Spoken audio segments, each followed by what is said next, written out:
ಭಾವ ನನ್ ಮನೆಯವ್ರಿಗೆ ಹೊಡ್ಸಿದಾರೆ. ಮೂತಿ ಎಲ್ಲ ಕಿತ್ತೋಗಿದೆ. ನನ್ ಗಂಡ ಅಂತ ತಪ್ಪು ಮಾಡೋರಲ್ಲ ಅಮ್ಮ. ಮಾಡಿದಾರೆ ಅಕ್ಕ, ನಾನ್ ಸುಳ್ಳು ಹೇಳಲ್ಲ. ಅದನ್ನೇ ಅನ್ಕೊಂಡೆ. ಕನಕ ಯಾವತ್ತೂ ಇಲ್ಲ, ಇವತ್ ಯಾಕೆ ಸುಳ್ಳು ಹೇಳ್ತಿದ್ದಾಳೆ ಅಂತ. ಇದು ಸುಳ್ಳಲ್ಲ ಅಕ್ಕ. ಭಾವ ಹುಡುಗರನ್ನ ಬಿಟ್ಟು ನನ್ ಗಂಡಂಗ್ ಹೊಡ್ಸಿದಾರೆ. ಆಮೇಲೆ ಕಾಪಾಡೋ ಹಾಗೆ ನಾಟಕ ಮಾಡಿ ಹೀರೋ ಅನ್ನಿಸ್ಕೊಳಕ್ಕೆ ಪ್ರಯತ್ನ ಮಾಡಿದ್ದಾರೆ. ಪ್ರಯತ್ನ ಯಾಕೆ ಮಾಡ್ಬೇಕು ಅವರು?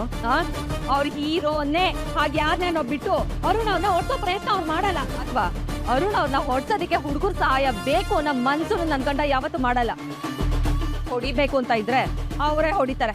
ನನ್ನ ಮುಖ ನೋಡ್ಕೊಂಡು ಸುಮ್ಮನೆ ಆಗಿರ್ಬೋದು, ಆದ್ರೆ ಆ ಹುಡುಗರನ್ನ ಬಿಟ್ಟು ಹೊಡ್ಸಿರೋದು ನಿನ್ನ ಗಂಡ. ಬಾಯಿ ಮುಚ್ಚ ಸಾಕು. ನೋಡ್ತಿರೋದು ಏನು ಅಂತ ಗೊತ್ತಿಲ್ಲ, ಮಾತಾಡ್ಬೇಡ. ಆಸೆ ಆಸೆ ಆಸೆ ಆಸೆ